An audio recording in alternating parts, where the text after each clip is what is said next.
with my soul. The death of Albert Ojwang, a 31-year-old teacher and blogger in police custody on June 8, 2025, shook Kenya. In response, Homa Bay Governor Gladys Wanga built a house for his parents, with President William Ruto and Raila Odinga donating millions. But here's the question: would these leaders have supported Ojwang's family if he hadn't died? Today we dive into why these gestures were reactive, not proactive, and what they mean for Kenyans and those watching our political trends. His last words were, "I love you, see you soon." So seeing him soon here or even in the mortuary it really broke me. But he has always told me to be courageous, so I just want to stand strong for the sake of our son. After Albert Ojwang's tragic death, Homa Bay Governor Gladys Wanga, a key ODM leader, pledged a 1.5 million Kenyan shilling two-bedroom house for his parents in Kokwanyo village, completed by July 2025 for his burial. President William Ruto, whose administration faced blame for the incident, donated 2 million Kenyan shilling.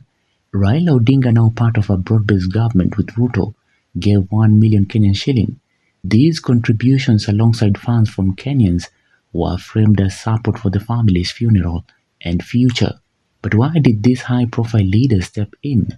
Let's look closer. I came here today also with a message of condolence from Baba, who already spoke with the family and also, sent support.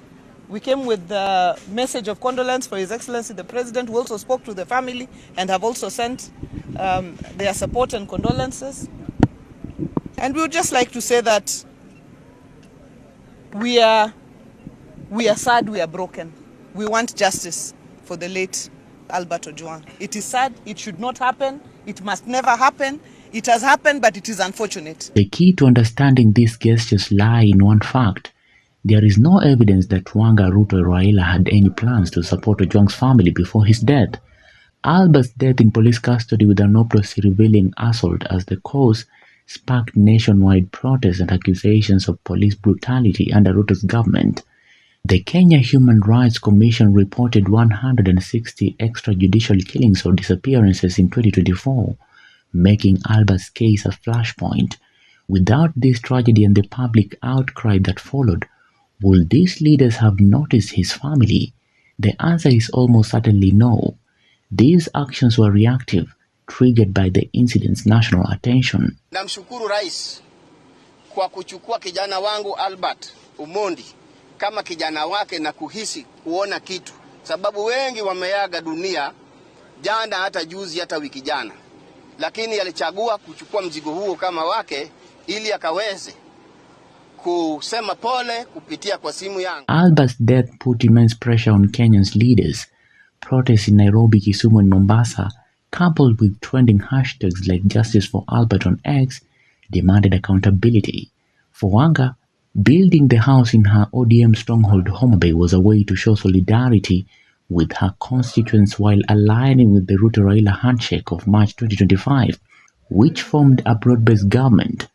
Ruto's 2 million Kenyan shilling donation, despite his administration role in the controversy, aimed to deflect criticism, though some on social media called it a hollow gesture. Raila's 1 million Kenyan shilling reinforced his influence as ODM leader. These moves were strategic, addressing public anger while navigating the delicate balance of their political alliance.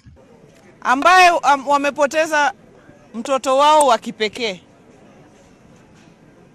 They only had one child, Albert, and that child today is no more.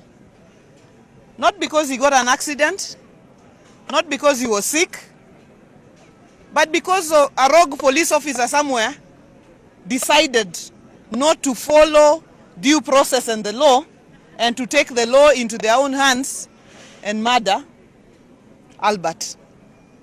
We are very sad with the family and as a people, and we join Kenyans in this sadness and in calling for justice for Albert. So, who was Albert Ojwang? A 31-year-old teacher and blogger from Homa Bay, Albert was respected but not a prominent public figure. He wasn't a celebrity or political heavyweight whose family would typically attract high-profile aid. His social media post accusing Deputy Inspector General Eli Lagat of corruption led to his arrest and death. Without the tragedy and the protests it ignited, his family would likely have remained outside the spotlight of leaders like Wanga, Ruto, or Raila. This underscores the reactive nature of their support. No prior connection or plan existed. Nimekuja hapa kwa niaba yangu kama governor wa Homa Bay, familia yangu na watu wote wa Homa Bay kusema pole sana.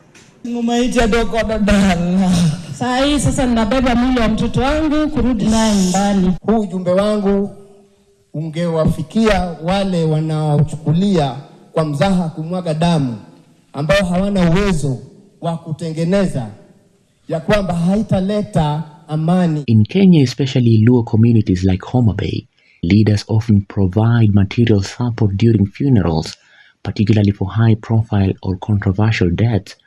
Wanga's house ensured dignity for Albert's burial on July 4, 2025, reflecting cultural norms. But the timing and scale of the gestures, coupled with Ruto and Raila donations, suggests political motives too. We have seen the progress that has been made in terms of bringing people to court and charging them. But Kenyans are looking for who orchestrated the murder, who came up with the murder, who orchestrated it, who did it. And those are the people we want to see facing the full force of the law. In times like this, you even wish it was an eye for an eye because of the sadness that we feel as a people in this home. The Raila-Ruto handshake created a unified front, and these actions help calm tensions in a volatile moment. Yet, activists point out they don't replace justice, which the family and Kenyans still demand through ongoing IPOA investigations. This culture of forgive and forget and move on, we must say as a country, never again. Never again. If we are to build a country that respects humanity. Kuona kwamba wanachukua damu ya maisha ya wenzi wao na kumwaga damu ili wabakie katika hali yao na kuficha uovu wao, basi wajue kwamba watabaki na heshima, watabaki na utajiri na sifa za aina yote, lakini hawatakuwa na amani katika maisha yao. The house from Wanga and the millions from Ruto and Raila were born out of tragedy, not prior intent. Albert Ojwang's death, a stark reminder of police impunity, forced Kenyan leaders to act not out of pre-existing care for his family, but in response to public outrage and political necessity.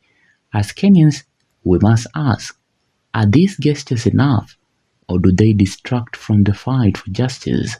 Share your thoughts in the comment section below. For Maisha TV, I'm William Juma.